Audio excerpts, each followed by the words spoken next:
Now हमारा जो next topic है वो सी पैक है। ठीक है। China Pakistan economic corridor. ये जो सी पैक है ये न्यूज़ में किस वजह से आया? Recently foreign ministers of China, Pakistan, Afghanistan ये एक एग्रीमेंट करते हैं कि जो चाइना पाकिस्तान इकोनॉमिक कॉरिडोर है उसको अफ़गानिस्तान तक एक्सटेंड किया जाए। ठीक है। तो ये चाइना पाकिस्तान इकोनॉमिक कॉरिडोर है क्या? ठीक है। सीपैक जो है ये एक फ्लैगशिप प्रोजेक्ट है बेल्ट एंड रोड इनिशिएटिव का, BRI का, जो कि चाइना ने 2015 में लॉन्च किया। ठीक है। ये लिंक है between silk road economic belt and maritime silk road. इन दोनों के दरमियान ये एक लिंक है। जो भी प्रोजेक्ट सीपैक के अंडर आते हैं, जो भी प्रोजेक्ट सीपैक के थ्रू या सीपैक के अंडर आते हैं, वो प्रोजेक्ट एनर्जी और इंफ्रास्ट्रक्चर के रिलेटेड है। यानी कि एक तो इंफ्रास्ट्रक्चर डेवलपमेंट करना है और दूसरा एनर्जी को ट्रांसपोर्ट, एनर्जी को इम्प्रूव करना है। यहाँ पे 3000 kilometres of road, railway, pipeline ये किस लिए बनाए चाइना ने? चाइना को ऑयल और गैस को ट्रांसपोर्ट करना है पाकिस्तान के ग्वादर पोर्ट से to the Kashgar city in north western China's Xinjiang Uyghur autonomous region. ठीक है। कहाँ से? पाकिस्तान के ग्वादर पोर्ट से, वहाँ से लेकर काशगर सिटी जो नॉर्थ वेस्टर्न जो पोर्शन है चाइना का, वहाँ पे इन ओएगोर ऑटोनॉमस रीजन, यहाँ तक चाइना को क्या करना है? ऑयल एंड गैस को ट्रांसपोर्ट करना है। देखो, ये है पाकिस्तान का ग्वादर पोर्ट, ये तो चाइना ने बनाया है। यहाँ से लेकर काशगर, ठीक है, काशगर तक जो सीपैक है इसके थ्रू चाइना क्या करेगा? ऑयल एंड गैस को ट्रांसपोर्ट करेगा। ठीक है। Now belt and road initiative की बात करते हैं। जो BRI है इसको प्रपोज किया था चाइना ने 2013 में। किस लिए? कनेक्टिविटी और कॉपरेशन को इम्प्रूव करने में on a continental scale, sorry transcontinental scale पे। किस पे? ट्रांसकंटिनेंटल स्केल पे।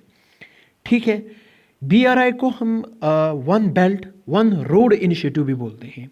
One belt one road initiative. ठीक है।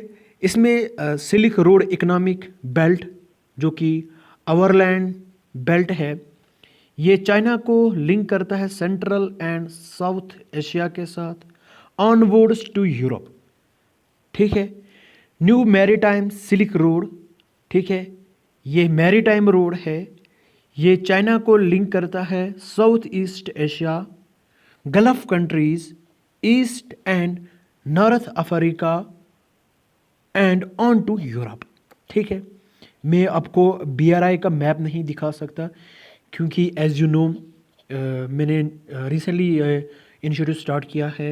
मेरे पास कोई iPad नहीं है, कोई उतना कंप्यूटर नहीं है, कोई लैपटॉप नहीं है जिसके थ्रू मैं इतना कुछ कर पाऊँ, फिर इसको एडिट कर पाऊँ, फिर कॉपी पेस्ट कर पाऊँ, फिर एक्स्ट्रा मैपिंग लगा पाऊँ।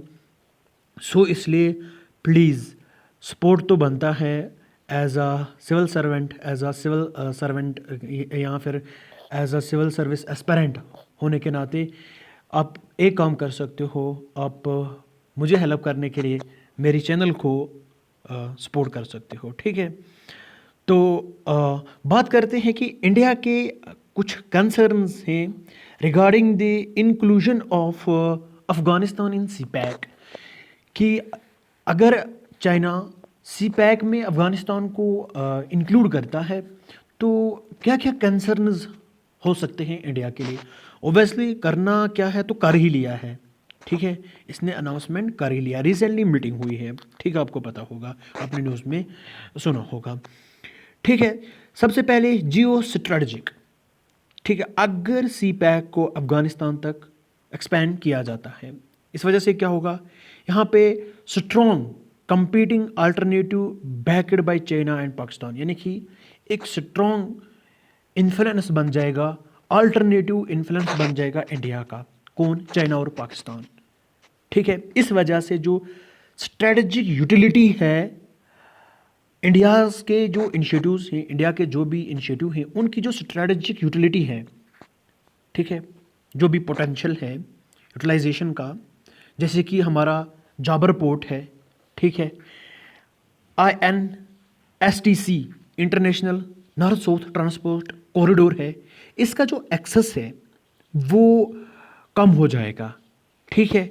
ये जो पोटेंशियल है, ये जो यूटिलिटी है इंडिया के जो इनिशिएटिव्स हैं, जैसे कि जाबार पोर्ट है हमारा ईरान में, इसके साथ साथ नॉर्थ साउथ ट्रांसपोर्ट कॉरिडोर है जिसके थ्रू हम सेंट्रल एशिया में जाते हैं, या सेंट्रल एशिया का एक्सेस मिल सकता है जाबार पोर्ट से होके सीधा हम कहाँ जा सकते हैं, हम अफ़गानिस्तान जा सकते हैं। फिर उसके बाद सेंट्रल एशिया की जो 5 कंट्रीज़ हैं, Tajikistan, Kazakhstan, Kyrgyzstan, Uzbekistan, as you all know.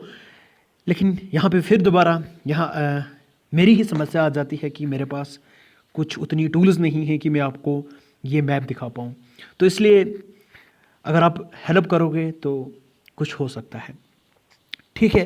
दूसरा, स्ट्रैटेजिक इनसर्कलमेंट। चाइना ने ऑलरेडी एक सर्कल जो है इंडिया के इर्द गिर्द एस्टैब्लिश की है, ठीक है। जो स्ट्रैटेजिक पोर्ट्स हैं चाइना ने उनको अपने अंडर में ले लिया है। जिस इनिशिएटिव को हम, जिस सर्कल को हम क्या बोलते हैं, स्टेरिंग ऑफ पेरल्स, मोतियों की माला, ठीक है। ये मोतियों की माला जो है चाइना ने वो इंडिया के इर्द गिर्द बना ली है, ठीक है। आप मुझे एक बात बताओ, हमने चाइना के इसी स्टेरिंग ऑफ पेरल के अगेंस्ट में एक सर्कल बनाई है, एक इनिशिएटिव लिया है, एक ऑपरेशन लिया। वो इनिशिएटिव क्या है, वो कौन सी सर्कल है, ठीक है। देखो चाइना ने क्या किया है, हम्बनतोता पोर्ट श्रीलंका का, ठीक है, यहाँ पे 99 साल के लिए ले लिया है। ग्वादर पोर्ट पाकिस्तान, यहाँ पे रख लो आप, ठीक है। इसी तरह चिटागोंग पोर्ट बांग्लादेश, यहाँ पे रख लो। फिर ऐसे ऐसे करके इसने एक हमारे इर्द गिर्द क्या कर लिया है, मोतियों की माला बना ली है, ठीक है। अब चाइना जो है वो सीपैक के थ्रू अफगानिस्तान पे जाना चाहता है, ठीक है, जिस वजह से जो चाइना की स्ट्रेटेजिक डेप्थ है इंडिया के वेस्टर्न पॉइंट में, वो फर्दर एक्सटेंड हो जाएगी, जो कि एक कंसर्न्स है, बहुत सारे कंसर्न्स है। Now strengthening of Pakistan Afghanistan China alliance, एक strong Pakistan Afghanistan China axis जो है वो बन सकता है, ठीक है। पाकिस्तान क्या कर सकता है, वो इन्फ्लुएंस कर सकता है अफगानिस्तान को, ठीक है, अफगानिस्तान को, और Afghanistan specially given India's limit, ठीक है। इंडिया के जो लिमिट्स हैं तालिबान रिजीम के साथ, वो कम हो सकते हैं, लिमिट हो सकते हैं। इंडिया के जो भी एंगेजमेंट है तालिबान रिजीम के साथ वो कम हो सकते हैं जब पाकिस्तान का इन्फ्लुएंस किस में बढ़ेगा, अफगानिस्तान में, ठीक है। इसके साथ साथ जो इंडिया का पोटेंशियल है, जो कि इंडिया ने डेवलप किया है, इंडिया का जो डेवलपमेंटल इन्फ्लुएंस है अफगानिस्तान में, जो कि इंडिया ने डिकेड्स ऑफ ईयर्स हमें लगे, मतलब 10-20 साल हमें इस इन्फ्लुएंस को बनाने में लगे। हमने सॉफ्ट पावर और इंफ्रास्ट्रक्चर के थ्रू ये डेवलप किया अपना इन्फ्लुएंस अफ़गानिस्तान में। जैसे कि हमने ज़ारंज दिलारम हाईवे जो है, ज़ारंज दिलारम हाईवे जो है, इसको बनाया, ये इंफ्रास्ट्रक्चर है। हमने ह्यूमैनिटेरियन एड प्रोवाइड किया अफ़गानिस्तान को, जब जब अफ़गानिस्तान में कोई नेचुरल क्लाइमेटी आई, जब जब अफ़गानिस्तान में कोई हादसा हुआ, अर्थक्वेक आया, तो हमने बहुत सारा ह्यूमैनिटेरियन असिस्टेंट प्रोवाइड किया अफ़गानिस्तान को। इस वजह से जो भी सॉफ्ट पावर है, जो भी इंफ्रास्ट्रक्चर के थ्रू हमने इन्फ्लुएंस डेवलप किया अफ़गानिस्तान में, वो काम हो सकता है अगर जो पाकिस्तान है वो अपना इन्फ्लुएंस इंक्रीज़ करता है, वो स्ट्रांग करता है अफ़गानिस्तान में, ठीक है। दूसरा एक और रीज़न है सिक्योरिटी, ठीक है।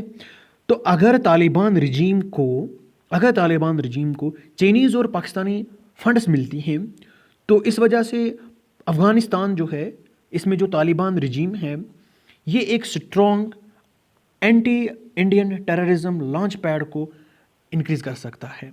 ठीक है, तो इसके साथ साथ ये एंटी टेररिज्म जो अफ़गानिस्तान मतलब हमारे अगेंस्ट में लॉन्च कर सकता है by supporting groups like Jaish e Mohammed and Lashkar e Taiba. ठीक है, ये जैश ए मोहम्मद और लश्कर ए तोयबा को सपोर्ट करके एक anti Indian terrorism launch pad को क्या कर सकते हैं, इम्प्रूव कर सकते हैं। ठीक है, नाउ अगर हम बात करें इकोनॉमिक की, तो अफ़गानिस्तान में बहुत सारा लिथियम मिलता है, बहुत सारा रेयर अर्थ रिजर्व्स मिलते हैं जो कि वाइटल हैं किसके लिए, हाई टेक और क्लीन एनर्जी इंडस्ट्रीज़ के लिए। तो सीपैक की वजह से चाइना को ईजियर एक्सेस मिल जाएगा किसका, इसी लिथियम का और इसी रेयर अर्थ रिजर्व्स का। तो इस वजह से इंडिया के लिए ये एक एडवांटेज था, तो अब ये इंडिया के लिए एक डिसएडवांटेज बन सकता है अगर चाइना और पाकिस्तान जो है वो अपना इन्फ्लुएंस कहाँ, अफ़गानिस्तान में इंक्रीज़ करते हैं। तो इंडिया कौन से स्टेप्स ले सकता है? सबसे पहले जाबार पोर्ट डेवलपमेंट जो है इसको इंक्रीज़ कर सकता है। ठीक है, तो ये जाबार पोर्ट डेवलपमेंट इनिशिएटिव है, इसको हम इंक्रीज़ कर सकते हैं ईरान में। ठीक है, हमारा जाबार पोर्ट है जो कि इंडिया को एक स्ट्रेटजिक रूट प्रोवाइड करता है to Afghanistan and Central Asia bypassing Pakistan Gwadar port and CPEC corridor. ठीक है, मतलब ग्वादर पोर्ट को छोड़ के, सीपैक को छोड़ के उसको बाईपास करके हमारे पास क्या आता है, एक तो हमारे पास जाबार पोर्ट आता है। ठीक है, ये हमें एक स्ट्रेटजिक रूट प्रोवाइड करता है कहाँ पे, अफ़गानिस्तान में, देन सेंट्रल एशिया। तो दूसरा इंपॉर्टेंट इनिशिएटिव हमारे पास ये हो सकता है कि international north south transport corridor.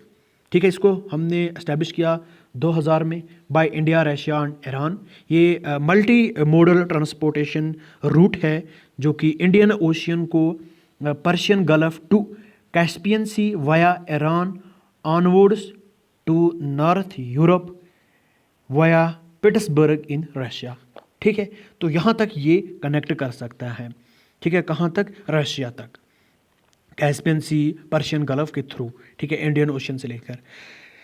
Now third important initiative जो है वो India middle east Europe economic corridor, जिसको हम आईमैक कहते हैं। आईमैक को हमने 2023 में लॉन्च किया, इंडिया ने ही लॉन्च किया। तो इसके साथ साथ ये कनेक्ट कर सकता है India Europe middle east through UAE, Saudi Arabia, Jordan, Israel, European union. ठीक है यार, बहुत ही इंपॉर्टेंट दो क्वेश्चन हैं। INSTC कॉरिडोर को एग्जैक्ट क्वेश्चन पूछा गया था इसी साल 2025 में, यूपीएससी 2025 में ये क्वेश्चन पूछ लिया था। ठीक है, इसलिए क्या पता है आईमैक जो है अगले साल ये आ जाए 2024 में, इसलिए आईमैक बहुत ही इंपॉर्टेंट है, इसको पढ़ के जाना ज़रूरी है। ठीक है, तो जो फोर्थ इनिशिएटिव है हमारे पास वो है क्वाड्रिलेटरल सिक्योरिटी डायलॉग, जिसको हम क्वाड बोलते हैं। ठीक है, ये एक फोरम है, इसमें हमारा ऑस्ट्रेलिया, इंडिया, जापान और USA है। इसका मतलब है फ्री करना, ओपन करना इंडो पैसिफिक रीजन को, और चाइना का जो ग्रोइंग इन्फ्लुएंस है इसको काउंटर करना। ठीक है, किसका मकसद है, ये क्वाड का मकसद है। तो कंक्लूजन में आप देख सकते हो, जाबार पोर्ट कनेक्टिविटी जो विजन है उसको हमें प्रमोट करना है। Developmental openings to engage with the Afghan people के साथ हमें एंगेज होना है। ठीक है, हमें ट्रांसपेरेंट, इंक्लूसिव, इसके साथ साथ सस्टेनेबल रीजनल इंफ्रास्ट्रक्चर को प्रमोट करना है। ठीक है, इंडिया क्या कर सकता है, इंडिया एक कंस्ट्रक्टिव प्लेयर बन सकता है। ठीक है, ये साउथ और सेंट्रल एशियन रीजन को शेप प्रोवाइड कर सकता है। ठीक है, फ्यूचर में एक शेप दे सकता है। इसके साथ साथ डेवलपमेंटल बेनिफिट्स हर किसी के लिए इंश्योर कर सकता है without compromising core national interest. ठीक है, तो फिलहाल मेरे नए नए इंस्टीट्यूट्स हैं, पढ़ाने में थोड़ा मतलब प्रोनाउंसिएशन में उधर इधर होगा, तो उसके लिए आई एम सो सॉरी, क्योंकि नया नया ही हूँ तो जल्दबाजी भी हो जाती है, कहीं टंग स्लिप भी हो जाती है, जल्दबाजी भी हो जाती है, तो उसके लिए I am so sorry. Next topic is India Turkey relations.